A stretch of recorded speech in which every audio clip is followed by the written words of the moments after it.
Maka wong Jawa nalika wis manunggal ing kawula lawan Gusti sak ciptane dadi. Di dalam agama Islam dikatakan innama amruhu idza aroda syai'an ayyakula lahu kun fayakun. Itulah letaknya. Jadi kun fayakun bukan milik Tuhan yang satu yang akad yang kamu anggap sosok itu. Kun fayakun ya kun fayakunnya kamu sendiri. Makanya kita daripada bertuhan mendingan ateis.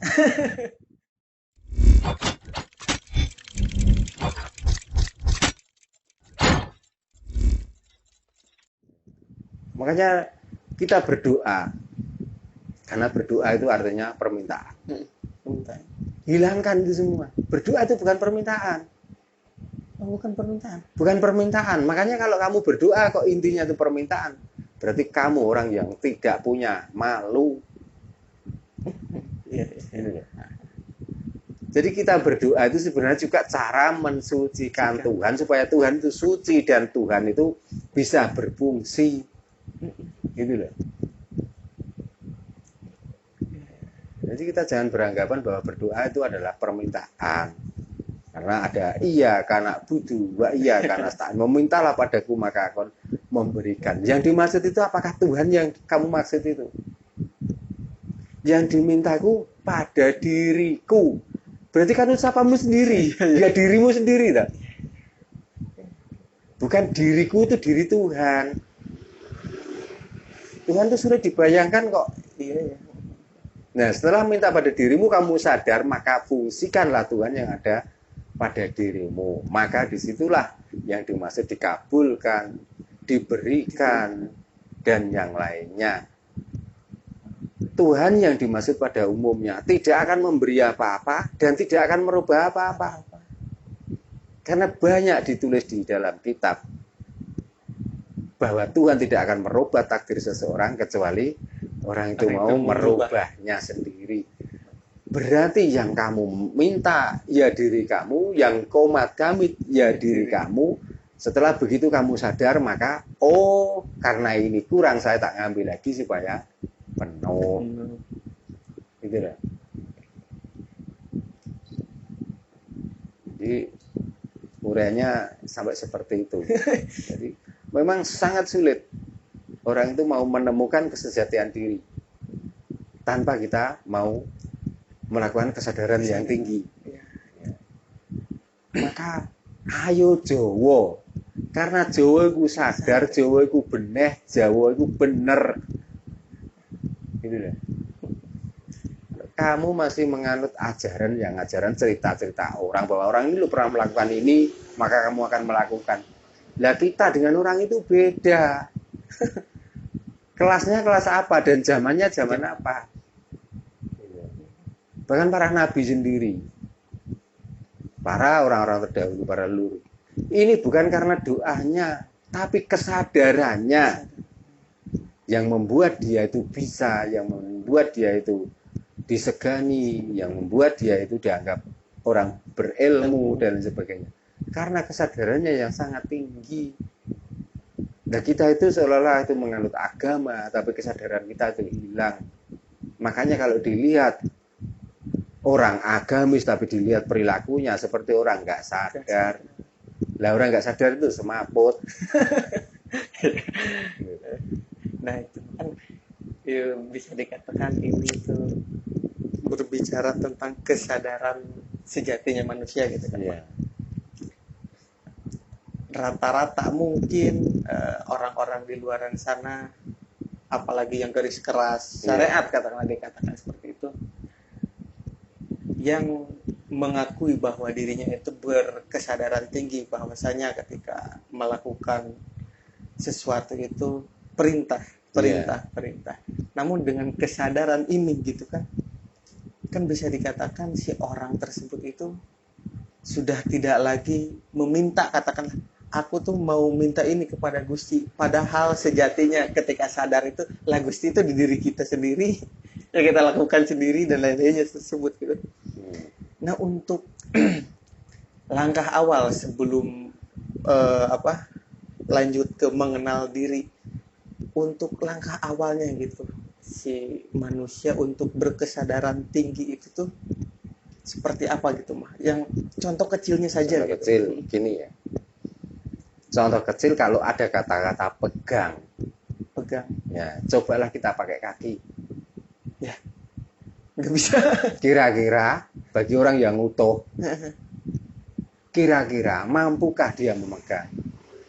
Tidak mungkin. Nah, berarti kalau kata-kata pegang berarti pakai Tangan. tangan. Apakah yang namanya Gusti sudah bersama kita?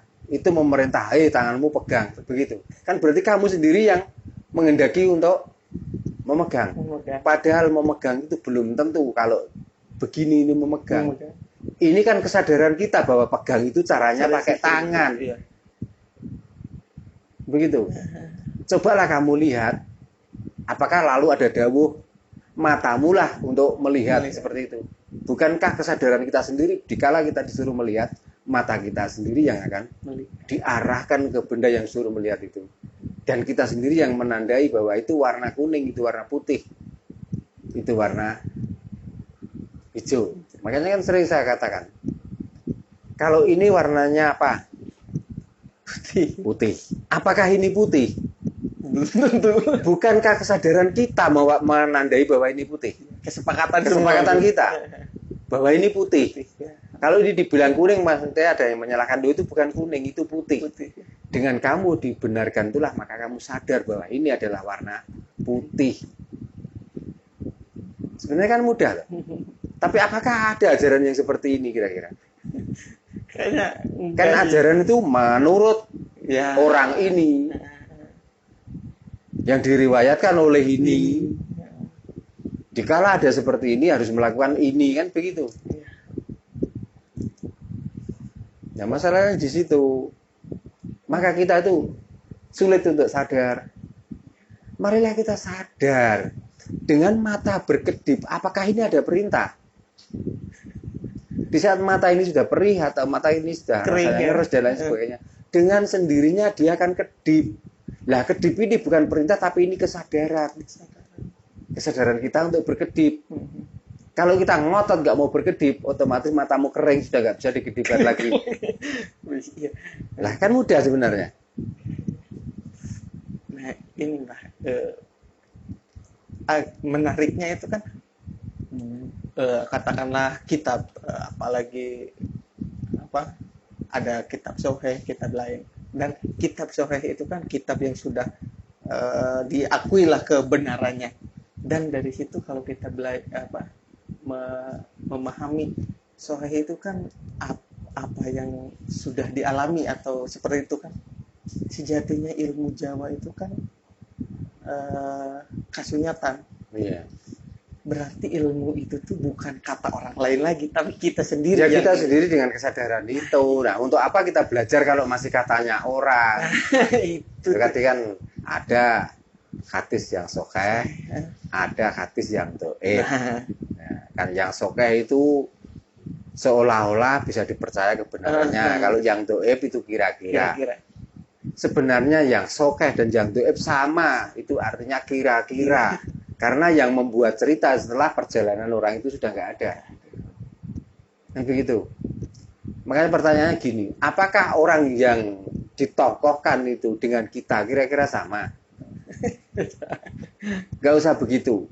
Saya sama Fisal sendiri. Di saat kita makan, apakah seleramu dan seleraku sama? Beda. Apakah saya harus memaksa kamu harus mengikuti selera saya? Ya, nggak bisa. Nggak bisa. Kadang-kadang saya di saat malam hari, saya ritual dengan duduk, dengan termenung panjang. Mungkin saya karena ada masalah banyak, atau saya marah dengan keluarga saya, jadi akhirnya menyendiri. Apakah pekerjaan seperti itu tak ajarkan kamu? Sedangkan kamu nggak ada masalah dengan istrimu, kamu nggak ada masalah hutang seperti saya. Apakah kamu harus melakukan seperti saya? Kan enggak. Nah, kalau nggak diterangkan seperti itu, mungkin kadang-kadang orang itu nggak sadar, makanya gampang menyemooh, gampang menghujat. Ya. Makanya coba dah orang-orang Jawa itu, kita menghindar dari kata-kata asing. Yang kafir, yang sesat. Orang beragama itu semua sesat. Kalau nggak sesat nggak mungkin beragama. Kalau nggak kafir nggak akan beragama. Gitu loh.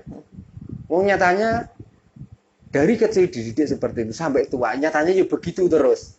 Berarti kan sesat. Gitu loh.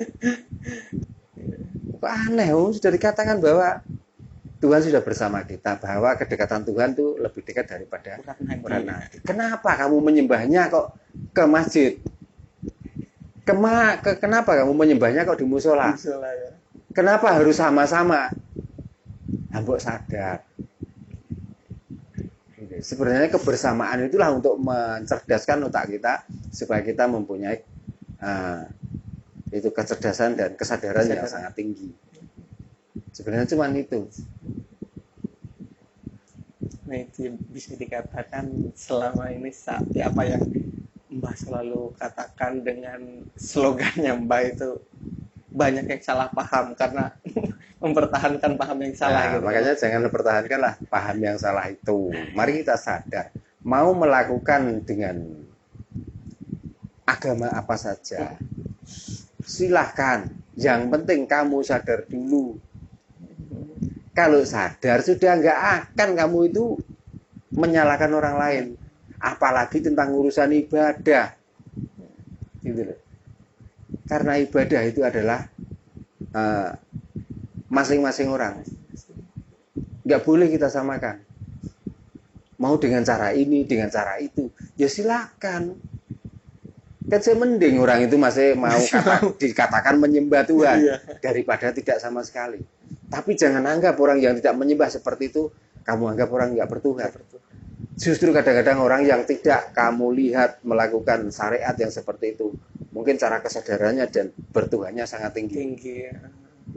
Gitu loh. Saya klaim dengan ajaran ini loh yang paling benar. Dengan mengikuti syariat ini loh, ini yang paling benar. Benar kok bisa diomongkan. Tuhannya saja nggak tahu kok ngomong benar. Tuhan saja yang ada sudah bersamanya, dia masih bingung mencari. Sampai kesana kemari itu sebenarnya kan mencari Tuhan. Mencari ya.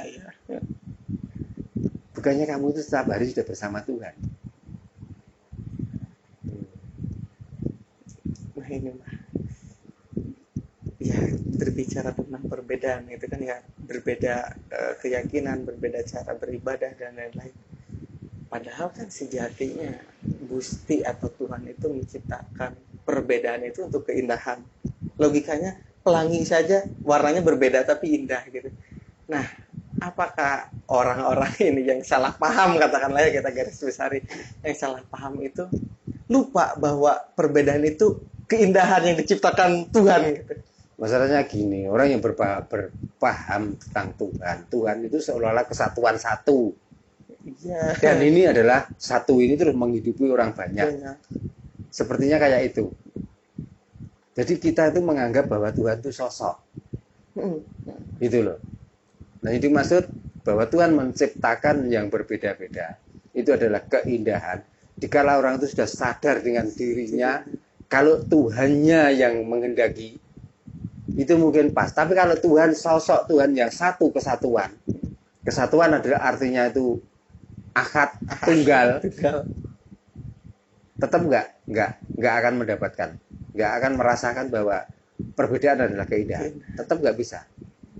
Tapi kalau sadar di dalam dirinya ada Tuhan yang sejati, mungkin bisa berpikir seperti itu.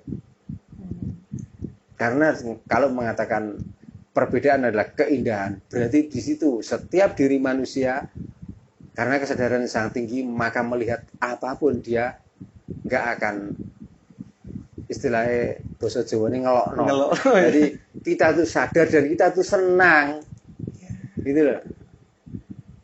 Maka itu artinya Tuhan itu adalah kesenangan, Tuhan itu kebahagiaan.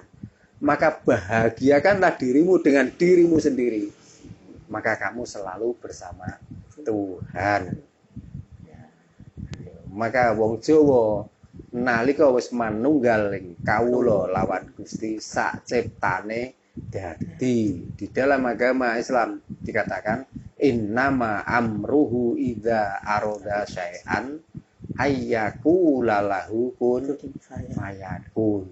Itulah letaknya. Jadi kun fayakun bukan milik Tuhan yang satu, yang ahad, yang kamu anggap sosok itu. Kun fayakun ya kun fayakunnya kamu sendiri. Makanya kita daripada bertuhan, mendingan ateis. Ateis itu kan tidak mengatakan Tuhan, tapi kita tuh merasa bersama Tuhan. Gitu loh. Kalau dilihat dari luarnya seperti orang nggak bertuhan. Dan saya yakin setiap manusia itu nggak ada orang yang tidak bertuhan. Semuanya bertuhan.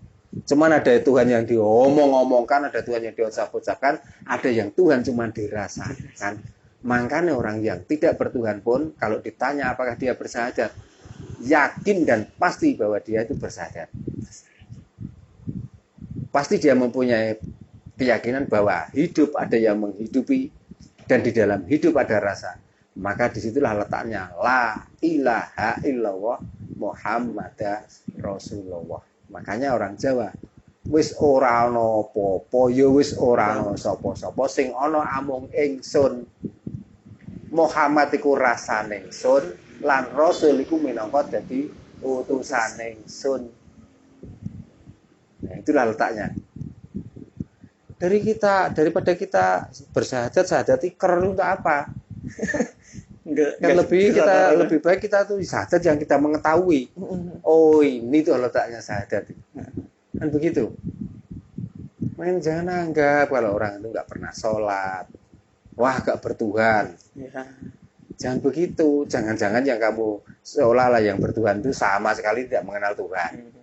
Nah, orang yang tidak sholat sama sekali, justru dia selalu merasakan bersama Tuhan. Daripada semuanya itu cuman kira-kira, cuman anggapan. Kata orang lain. Mendingan kata kita sendiri. Itu loh. Yang penting kita itu nggak pernah merugikan orang lain. Kita itu nggak pernah ya itu tadi pokoknya nggak pernah merugikan itu artinya luas ya. Dari ucapan, dari perbuatan, dari perilaku dan lain sebagainya. Kita tuh percaya pada diri kita sendiri. Kalau kita nggak mampu, barulah minta bantuan orang lain. Dan itu sunnah. Itu loh. Sunnah itu bukannya sunnah itu kalau dikerjakan dapat pahala, kalau enggak apa-apa, bukan begitu. Sunnah itu kodrat. Yang dinamakan sunnatullah itu adalah kodrat alam. Kalau kita nggak mampu sendiri, maka kita minta bantuan orang lain. Itu namanya sunnatullah. Gitu ya.